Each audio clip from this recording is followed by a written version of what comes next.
الهدوء مش ضعف. إن حد يستفزك وانتي تختاري إنك ما ترديش دي قوة.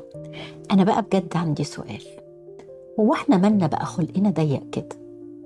زمان كنا نقول فلان ده عصبي، فلانة دي خلقها ضيق، يعني كانوا كام واحد كده نعرفهم كده في وسطينا. إنما دلوقتي الصغير والكبير، الراجل والست، الشباب، ده حتى الأطفال كله مستعجل، كله متنرفز، كله مش طايق يستنى. زمان لو شاب صغير اتنرفز من أقل حاجة كنا نقوله يا ابني ده انت لسه صغير، أمال لما تكبر وتروح وتيجي ويبقى عليك مسؤوليات الدنيا كلها هتعمل ايه؟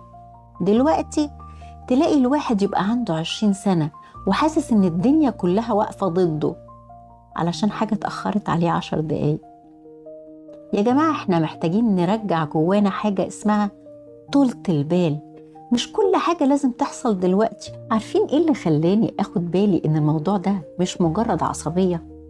احنا حتى ما بقيناش قادرين نستنى على حاجة. فيديو مدته 5 دقايق كتير قوي، لا انا عايز الخلاصة. مقال طويل مهم، لا لا لا لا، مين هيقرأ ده كله؟ كتاب في ملخص. الأغرب بقى إن حتى الروايات، القصص اللي المفروض متعتها في تفاصيلها وأحداثها، بقينا عايزين نعرف ملخصها. الفويس مسج لو عدى دقيقة أو دقيقتين تلاقي الواحد بيقول إيه ده كله؟ قولي الخلاصة. طب إحنا رايحين فين بالسرعة دي؟ إحنا بنجري طول الوقت، بس السؤال بنجري على إيه؟ يمكن إحنا محتاجين نبطأ شوية، لأن الحياة مش فيديو هنحطه على سرعة 2. على فكرة لما خلقك يبقى ضيق أول واحد بيتعب مش الناس، انت اللي أعصابك مشدودة طول الوقت، انت اللي مستني أي حاجة تحصل عشان تنفجر.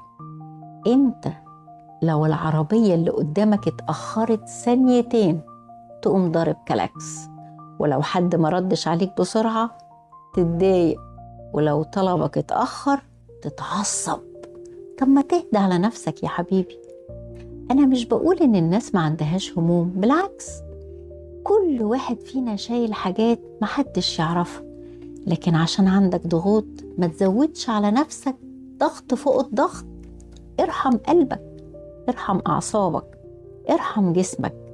قبل ما نقول للبعض اهدوا على الناس، أنا عايزة أقول لكم اهدوا على نفسكم. وفي حاجة مهمة بقى قوي، احنا ناس مؤمنة بالله، يعني المفروض وسط كل الزحمة دي يبقى عندنا حتة كده جوانا هادية اسمها اليقين. يقين ان مش كل حاجة اتأخرت تبقى راحت، ومش كل باب اتقفل يبقى شر، ومش كل حاجة ما حصلتش في ميعادها يبقى ربنا نسيك. يمكن انت مستعجل وربنا سبحانه وتعالى بيدبر لك الأمر ده بس في الوقت الأنسب ليك. ليه مستعجل على رزقك؟ ليه مستعجل على الجواز؟ ليه مستعجل على النجاح؟ ليه مستعجل على إجابة الدعاء؟ اعمل اللي عليك واسعى وادعي واهدى، لأن من أجمل ثمار الإيمان إن قلبك يعرف يقول أنا عملت اللي عليا والباقي على ربنا وأنا مطمن. اليقين. أنا حاسة إننا بقينا عايزين نعيش الحياة كلها بزرار سكيب. الحاجة اللي مش عاجبانا نعمل لها سكيب، الكلام الطويل نعمل له سكيب. المشكلة عايزينها تتحل دلوقتي فورا. الحزن عايزين نصحى الصبح نلاقيه اختفى. الدعاء عايزين الإجابة دلوقتي. بس هي الحياة مش كده، في حاجات جميلة جدا مش هنقدر نوصل لها إلا بالصبر. على فكرة الزرع ليه وقت، والتعلم ليه وقت، والشفاء من الوجع ليه وقت، النجاح ليه وقت، ده حتى تغيير نفسك ليه وقت. ما ينفعش كل ما الطريق يطول نقول أنا زهقت. اتعلموا تستمتعوا بالطريق مش بس بالوصول، لأن اللي مش قادر يصبر على الطريق غالبا حتى لما يوصل مش هيعرف يستمتع باللي وصل. عايزة أقولك حاجة مهمة، الهدوء مش ضعف. إن حد يستفزك وانتي تختاري إنك ما ترديش، دي قوة. إن حاجة تتأخر وانتي تقولي معلش نستنى، قوة. إنك تسمعي حد للآخر من غير ما تقطعيه، قوة. إنك تقري كتاب كامل بدل ما تعيشي طول عمرك على الملخصات، دي تربية للنفس. إحنا محتاجين ندرب نفسنا تاني على الصبر. استني دورك، اسمعي للآخر، اقري للآخر، فكري قبل ما تردي، ولو اتعصبتي اسكتي شوية قبل ما تتكلمي. مش لازم كل إحساس بيجيلك يتحول دايما فورا لتصرف. بين إحساسك ورد فعلك سيبي مساحة صغيرة للعقل والإيمان. المساحة دي ممكن تنقذك.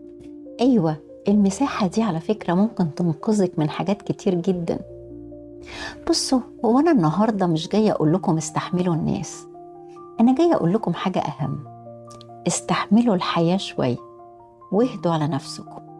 مش كل حاجة مستاهلة العصبية، مش كل تأخير كارثة، ومش كل حاجة محتاجة رد، ومش كل مشكلة لازم تتحل دلوقتي، ومش كل أمنية لازم تتحقق في اللحظة اللي احنا اخترناها.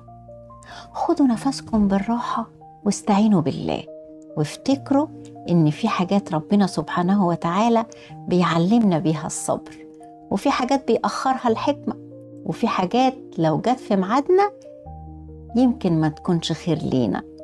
طولوا بالكم على نفسكم عشان تعرفوا تطولوا بالكم على الناس. على فكرة أنا قبل ما أقول الكلام ده ليكم أنا بحب أقوله لنفسي.